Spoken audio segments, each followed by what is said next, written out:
update po. Kumusta po dyan? Ito po si Kabong. Malalim mo, ano? Paano na itong problemang ito? Malalim. Hindi mo makapagkayod, magad na taan sana. Paano ako makakagawang kasama? Wala na. Nasaan po ang ubin? Hayo, ayan. Nasaan po natin dyan, ma-foreigner natin ng mga supporters. Dapat supportahan tayo, Opo, ayan po, baha po. Grabe. Yan po si Pag-awad Bito. Ito naman po ay halos karagatan na, parang karagatan Pasipiko na po yan. Lapit lalim. Dito naman po kay Kuya Bito ay talagang malalim, ano? Lubog na. Yan na nga. Yung sa akin lubog baga na doon, oh. Ano kaya magtayo na lang tayo motor shop. Dala jackpot ang motor dito sa napilihan. Yan po ang lubo. Ayun, may mga lana-lana pa po yan, oh. Yan, oh, lalim, oh.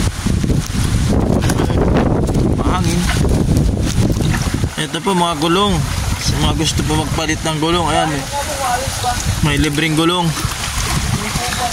Yun po yung bahay namin. Yung kulay blue na yun, halos ayan, oh, sa bintana, oh. Tapos ito naman po yung motor ko dito sa gilid. Ayan po, tatlong motor po yan. Talagang nilagay na po natin sa kalsada. Inaabot pa rin. Lutang na, no? Naglulutang na, oh. Lutang na ba, no? Ayan yung motor. Oo, tatas natin na lang. At naglulutang. Ayan po yung motor ko naman. Ayan po yung mga motor namin dyan. Ayan, oh. Grabe po ang pinsala ng tubig.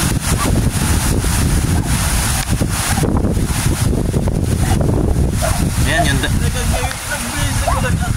ito naman po yung ito pong lugar na ito. Itong lugar na ito ay kalsada po ito. Dito ko po nilagay yung motor ko kahapon. Pero tingnan nyo naman po yung update ng mga motor. Yung motor ko po na gamit, ayan. Taas yung motor ng tatay ko, dalawa. Halos lubog din po yan. Ayan, oh. Nakatali naman yung kay ano, pero yung sa akin, ayan. Baka nakalak ito. Ay, oh, ano? Ay, di siguro pa ano doon. Ayan po yung motor ko, halos ang kita tumagilid na. Ayan, oh. Ay, hindi. Ayan po, ililipat namin. Ito yung iba. Kaya ba? Ayan po, ito kasi kalsada ito. Tapos yung bahay naman po namin, ayun. Ay, talagang malalim po, lampos tao yan, oh. Hindi na halos kita. Bahay nila Wuwu, halos. Ayan po yung update, ayan. Grabe. Ayan po yung dito daanan namin yan, pupunta sa amin. Grabe ang lalim. Yung aso na, nagbabatok na. Naiwan na isang aso. Dadalhin po, tika lang.